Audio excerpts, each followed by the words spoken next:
नमस्कार, सुप्रभात। आपका बहुत स्वागत है इंडिया वॉइस पे। मैं हूं आपके साथ समृद्ध मिश्रा। बुलेटिन की शुरुआत करते हैं पहली खबर के साथ। आखिरकार 18 साल से चल रही कोशिश कामयाब होने जा रही है। आपको बता दें कि भारत और यूरोपियन यूनियन यानी कि ईयू के बीच आखिरकार मुक्त व्यापार समझौता यानी कि एफटीए को लेकर समझौता हो गया। इसे मदर ऑफ ऑल डील्स की संज्ञा दी जा रही है। आपको बता दें, इस अवसर पर समझौते के लिए भारत और ईयू के बीच 18 सालों यानी कि 2007 से बातचीत चल रही थी, जो आखिरकार रंग लाई है। आपको बता दें, वाणिज्य सचिव राजेश अग्रवाल ने बताया है कि इस ऐतिहासिक समझौते पर मुहर लग गई है और इसकी औपचारिक घोषणा आज हो जाएगी। भारत ईयू के साथ ट्रेड सरप्लस वित्त वर्ष 31 तक यानी कि तकरीबन 2031 तक 51 अरब डॉलर तक पहुंचने की उम्मीद जो है यहां पर जताई जा रही है। रिपोर्ट्स के मुताबिक आपको बता दें, दुनिया की दो बड़ी अर्थव्यवस्थाओं के बीच एफटीए पर बातचीत करीब एक दशक पहले से शुरू हो गई थी, लेकिन दुनिया में बढ़ती व्यापारिक अनिश्चितता को देखते हुए दोनों देशों ने इसे तेजी से आगे बढ़ाया। आपको बता दें, एमके ग्लोबल द्वारा रविवार को जारी एक रिसर्च रिपोर्ट के अनुसार एक व्यापक मुक्त व्यापार समझौता ईयू के साथ भारत की व्यापारिक स्थिति को काफी मजबूत कर सकता है। इस समझौते से वित्त वर्ष 2031 तक यूरोपियन संघ के साथ भारत का ट्रेड सरप्लस 50 अरब डॉलर से अधिक बढ़ सकता है। इससे भारत के कुल निर्यात में ईयू संघ की हिस्सेदारी वित्त वर्ष 2025 के 17.3% की तुलना में बढ़कर लगभग 22 से 23% हो सकती है। इससे भारत की निर्यात वृद्धि को जबरदस्त बढ़ावा भी मिलेगा।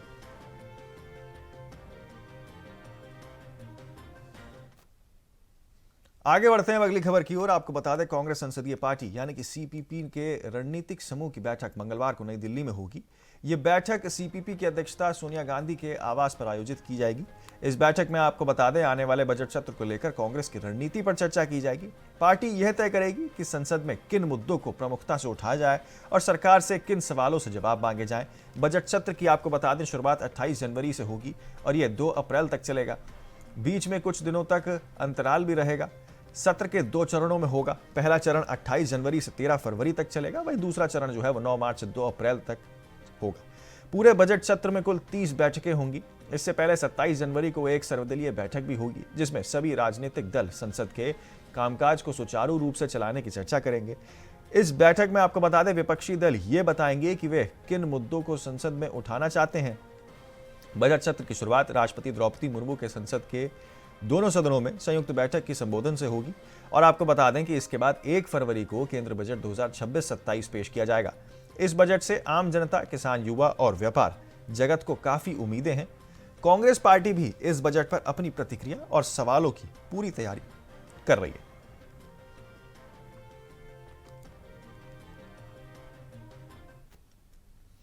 तो उत्तर प्रदेश के बरेली जिले से बड़ी खबर जो है वो फिलहाल सामने निकल के आ रही है। आपको बता दें कि बरेली सिटी मजिस्ट्रेट अलंकार अग्निहोत्री, जिन्होंने नाराजगी जताते हुए गणतंत्र दिवस पर अपना इस्तीफा सौंपा था, उनके खिलाफ योगी आदित्यनाथ सरकार ने बड़ा एक्शन लिया है। अलंकार अग्निहोत्री को निलंबित कर दिया गया। अलंकार अग्निहोत्री के इस्तीफे मामले में उन्हें सस्पेंड कर दिया गया है। अब मंडलायुक्त बरेली इसकी जांच करेंगे। पूरी जांच के दौरान अलंकार अग्निहोत्री डीएम कार्यालय शामली से अटैच रहेंगे। आपको बता दें, गौरतलब है कि बरेली के नगर मजिस्ट्रेट अलंकार अग्निहोत्री ने सरकारी नीतियों, विशेषकर विश्वविद्यालय अनुदान आयोग के नए नियमों को और शंकराचार्य अभिमुक्तेश्वरानंद से जुड़े मामले पर नाराजगी जताते हुए सोमवार यानी कि 26 जनवरी को सेवा से इस्तीफा दे दिया था। अलंकार अग्निहोत्री से विश्वविद्यालय अनुदान आयोग के नए नियमों को काला कानून बताते हुए आरोप लगाया था कि नियम कॉलेज के शैक्षिक वातावरण को दूषित कर रहा है और इन्हें तत्काल वापस लिया जाना चाहिए। कॉलेजों और विश्वविद्यालयों से जाति आधारित भेदभाव को रोकने के लिए यहां पर किए गए नियमों के तहत संस्थानों को विशेष समितियां, हेल्पलाइन और निगरानी दल गठित करने को कहा गया, ताकि विशेषकर अनुसूचित जाति, अनुसूचित जनजाति और अन्य पिछड़े वर्ग के छात्रों की शिकायतों का समाधान किया जा सके। अपने इस्तीफे में अलंकार अग्निहोत्री ने कहा है कि सरकार ऐसी नीतियां अपनाती हैं जो समाज और राष्ट्र को विभाजित करती हैं, तो उन्हें जागृत करना आवश्यक हो जाता है। कानपुर नगर के निवासी अग्निहोत्री पहले उन्नाव, बलरामपुर और लखनऊ समेत कई जिलों के एसडीएम के रूप में भी कार्य कर चुके हैं और प्रशासनिक हलकों में अपने स्पष्ट विचारों और सख्त कार्यशैली के लिए वो जाने जाते हैं। इधर आपको बता दें कि बरेली सिटी मजिस्ट्रेट अलंकार अग्निहोत्री ने अपनी सरकारी आवास भी जो है खाली कर दिया है।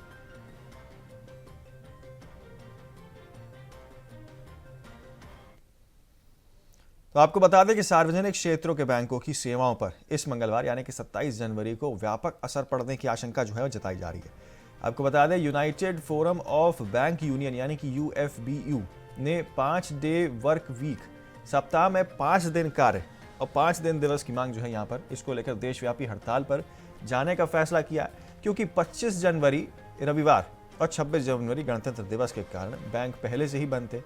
इसके अलावा आपको बता दें मंगलवार की भी हड़ताल से शाखा स्तर की सेवाएं लगातार तीसरे दिन भी बाधित हो रहेंगी, जिससे ग्राहकों को नकदी जमा और निकासी में दिक्कतों का सामना करना पड़ सकता है। यूएफबीयू, जो 9 बैंकों यूनियन का एक प्रमुख संगठन है, ने यह कदम 23 जनवरी को मुख्य श्रम आयुक्त के साथ हुई सुलह बैठक के बेनतीजा रहने पर ये जो है उन्होंने उठाया था। ऑल इंडिया बैंक एलुमनाइज एसोसिएशन यानी कि AIBEA के महासचिव CH वेंकटल ने यहां पर बताया कि विस्तृत चर्चा के बावजूद उनकी मांगों पर कोई भी आश्वासन जो है नहीं मिला है, जिसके कारण उन्हें हड़ताल का रास्ता अपनाना पड़ रहा है। कर्मचारी यूनियन का तर्क है कि उन्हें आंदोलन ग्राहकों के खिलाफ नहीं है, बल्कि आपको बता दें रूपम रॉय ने साफ किया है कि मैन ऑफर्स यानी कि काम में घंटे और काम के कितने घंटे हैं का कोई नुकसान नहीं होगा, क्योंकि कर्मचारी सोमवार से शुक्रवार तक रोजाना 40 मिनट अतिरिक्त काम कर यहां पर जो है सहमत हैं। नेशनल कॉन्फेडरेशन ऑफ बैंक एलुमनाइज यानी कि NCBE के महासचिव L चंद्रशेखर ने इसे आर्थिक और मानवीय अव्यवस्था बताया है, क्योंकि आपको बता दें देश के सबसे बड़े बैंक यानी कि SBI ने शेयर बाजारों को सूचित किया है और उन्हें कामकाज सामान्य रखने के इंतजाम किए हैं, लेकिन हड़ताल का असर सेवाओं पर पड़ते हुए जो है फिलहाल नजर आ रहा है। फिलहाल गेंद सरकार के पाले में है और बैंक कर्मचारी तत्काल अधिसूचना की यहां पर मांग कर रहे हैं।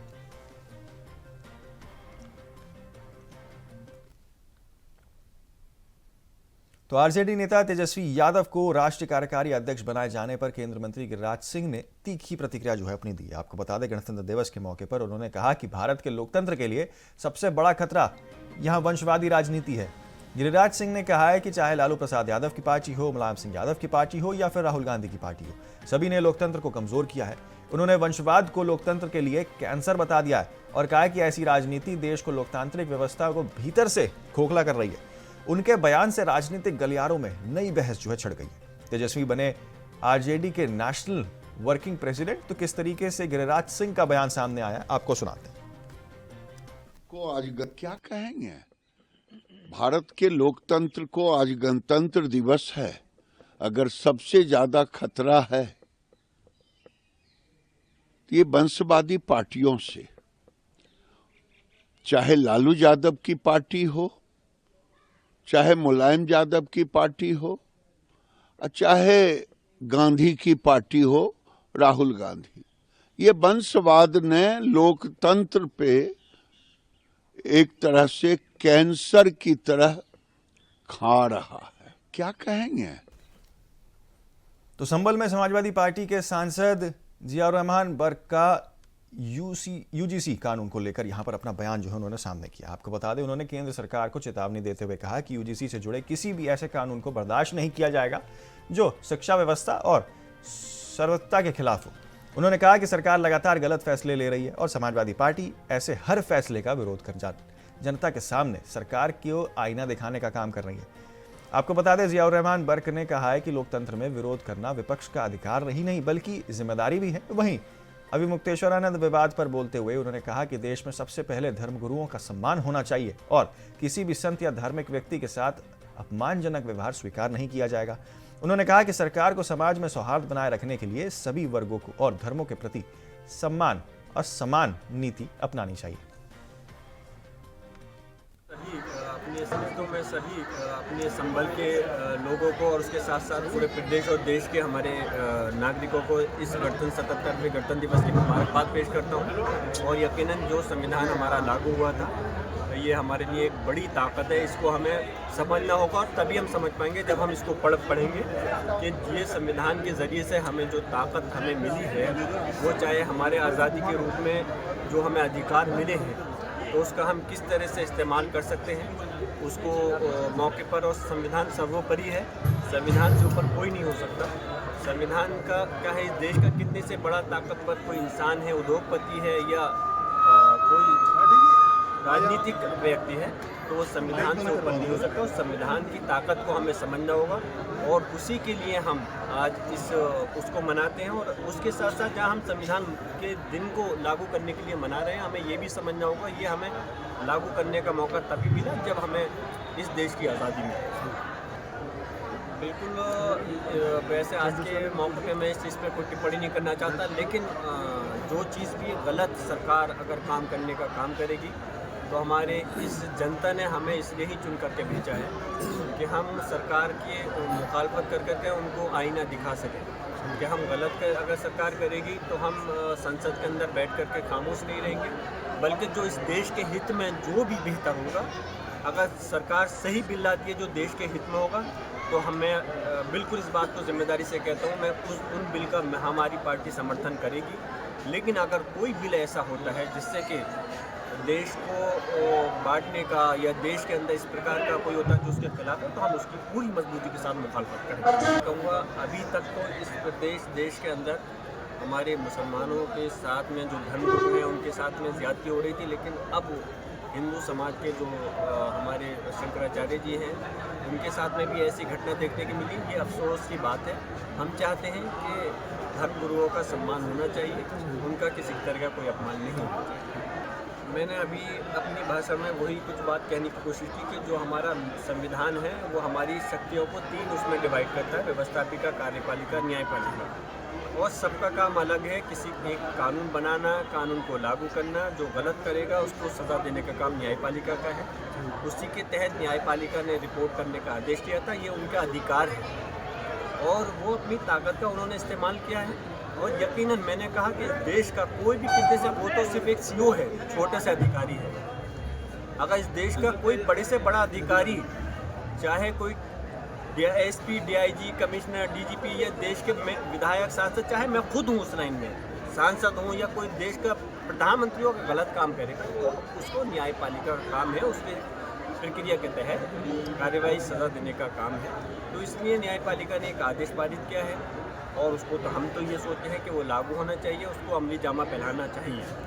और अगर किसी प्रकार से कोई दबाव राजनीतिक है तो उसकी हम पूरी मजबूती के साथ में हम मुखालफत करते हैं कि इस न्यायपालिका किसी के प्रति वो नहीं है, स्वतंत्र है, वो अपनी जो उनकी ताकत है वो उसका इस्तेमाल कर सकती है। तो इसलिए हम चाहेंगे कि इस प्रकार की चीज़ नहीं होनी चाहिए। न्यायपालिका का काम जो हो, जो आदेश हो, उसकी पूरी तरह से पालन होना चाहिए। कोलकाता में पश्चिम बंगाल विधानसभा के नेता प्रतिपक्ष और भाजपा नेता शुभेंदु अधिकारी ने भाजपा नेता विप्लव कुमार देव की परिवर्तन संकल्प यात्रा की बैठक को संबोधित करते हुए कहा कि उनके नेतृत्व में इस बार बंगाल में परिवर्तन आएगा और पार्टी के सभी कार्यकर्ता उनका स्वागत कर रहे हैं। उन्होंने आरोप लगाया कि राज्य में देश विरोधी ताकतें सक्रिय हैं जो वंदे मातरम, गणतंत्र दिवस, राष्ट्रगान और राष्ट्रीय ध्वज के खिलाफ है। शुभेंदु अधिकारी ने यह भी कहा है कि राज्य की पुलिस पूरी तरीके से विफल हो चुकी है और पश्चिम बंगाल में कोई प्रभावी सरकार नहीं है।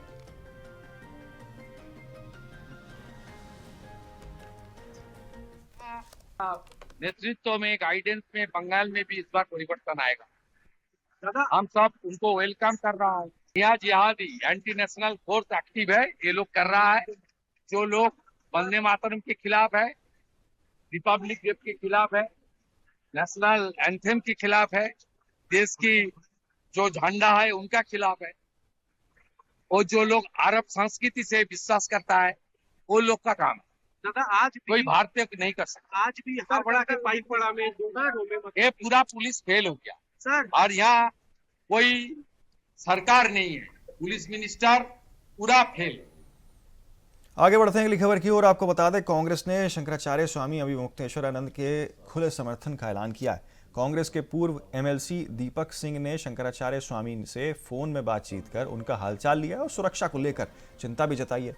दीपक सिंह के नेतृत्व में कांग्रेस कार्यकर्ता प्रयागराज पहुंचकर शंकराचार्य की सुरक्षा करेंगे। कांग्रेस की ओर से इस संबंध में पहले ही पत्र लिखकर अनुमति मांगी गई थी। दीपक सिंह ने बताया कि कुल करीब 150 कांग्रेस कार्यकर्ता सुरक्षा व्यवस्था में शामिल रहेंगे। ये कार्यकर्ता 8-8 घंटे की शिफ्ट में शंकराचार्य की सुरक्षा करेंगे ताकि 2400 घंटे सुरक्षा सुनिश्चित की जा सके। प्रत्येक शिफ्ट में लगभग 50 कार्यकर्ता तैनात रहेंगे। और आपको बता दें, कांग्रेस नेताओं का कहना है कि शंकराचार्य स्वामी अविमुक्तेश्वरानंद को मिल रहे समर्थन और उनकी भूमिका को देखते हुए उनकी सुरक्षा बेहद जरूरी है। कांग्रेस का दावा है कि यह कदम पूरी तरीके से शांतिपूर्ण और कानून के दायरे में रहकर ही उठाया जाएगा।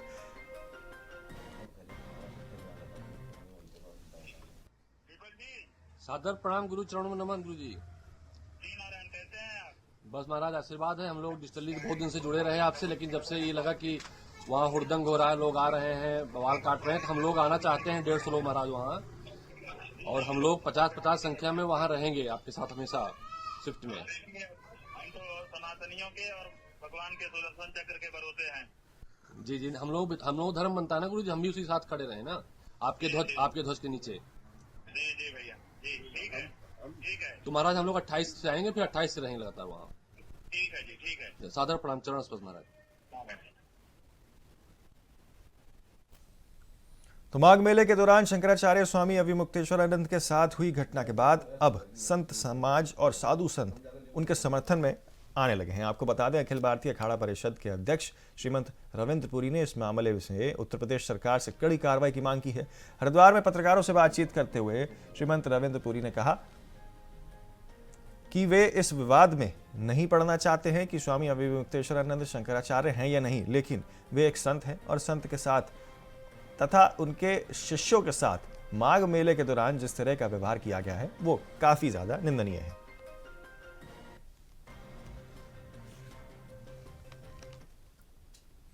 तो गिरिडीह के झंडा मैदान में आयोजित कार्यक्रम के दौरान झारखंड सरकार के मंत्री सुदीप कुमार सोनू, उपायुक्त राम निवास यादव और पुलिस कप्तान डॉक्टर बिमल कुमार ने पहले परेड का निरीक्षण किया। इसके बाद विधिवत रूप से यहां पर ध्वजारोहण किया गया।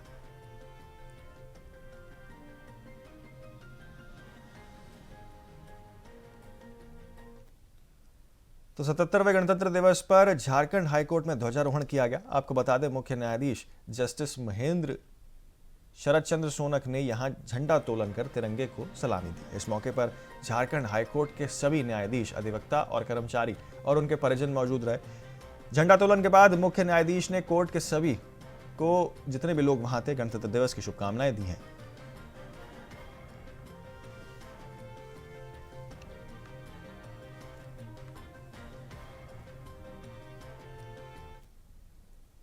तो 77वें गणतंत्र दिवस के अवसर पर रांची रेल डिवीजन में भव्य समारोह आयोजित किया गया। डीआरएम करुण सिंह निधि सिंह ने झंडा तोलन कर तिरंगे को सलामी दी है। इस दौरान आपको बता दें, आरपीएफ ने गार्ड ऑफ ऑनर दिया और झांकियों में विभिन्न कार्यकर्ताओं को और कर्तव्यों को यहां पर प्रदर्शित भी किया गया। डीआरएम ने रेल की देश में अहम भूमिका और सुधार प्रयासों का यहां पर प्रकाशन भी डाला।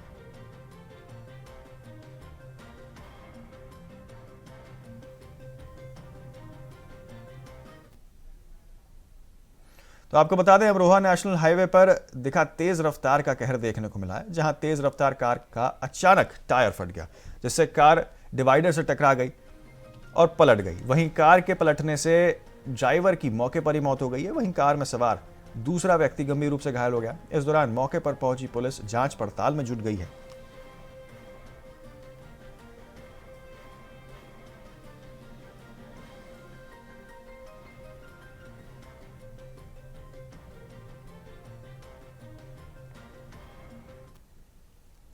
तो भारतीय जनता पार्टी के पूर्व सांसद बृजभूषण शरण सिंह एक बार फिर सियासी सुर्खियों में आ गए हैं। आपको बता दें, बाराबंकी में आयोजित एक कार्यक्रम के दौरान उन्होंने अयोध्या लोकसभा सीट को लेकर बड़ा बयान अपना दे दिया और कहा है कि अयोध्या से चुनाव लड़ने का फैसला वह समय आने पर करेंगे।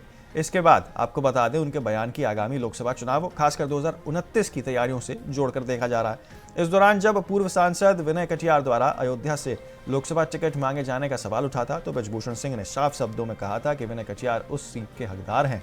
उन्होंने कहा था कि अगर विनय कटियार अयोध्या से टिकट की मांग कर रहे हैं तो ये उनका अधिकार है और इसमें कोई स्वाभाविक बात नहीं है। अस्वाभाविक बात भी यहां उन्होंने नहीं कही।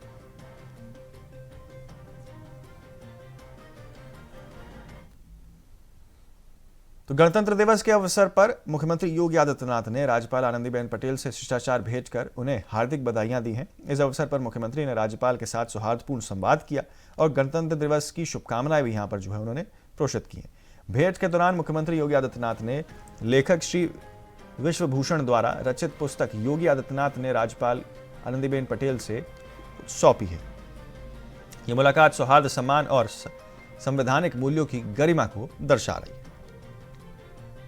तो बता दें आपको किस तरीके से उत्तर प्रदेश की राज्यपाल आनंदीबेन पटेल से गणतंत्र दिवस के अवसर पर जन भवन लखनऊ में मुख्यमंत्री योगी आदित्यनाथ ने शिष्टाचार भेंट की। इस अवसर पर मुख्यमंत्री योगी आदित्यनाथ ने उन्हें लेखक श्री विश्वभूषण द्वारा रचित ग्लोबल सनातन पुस्तक भेंट कर स्वरूप प्रदान किया।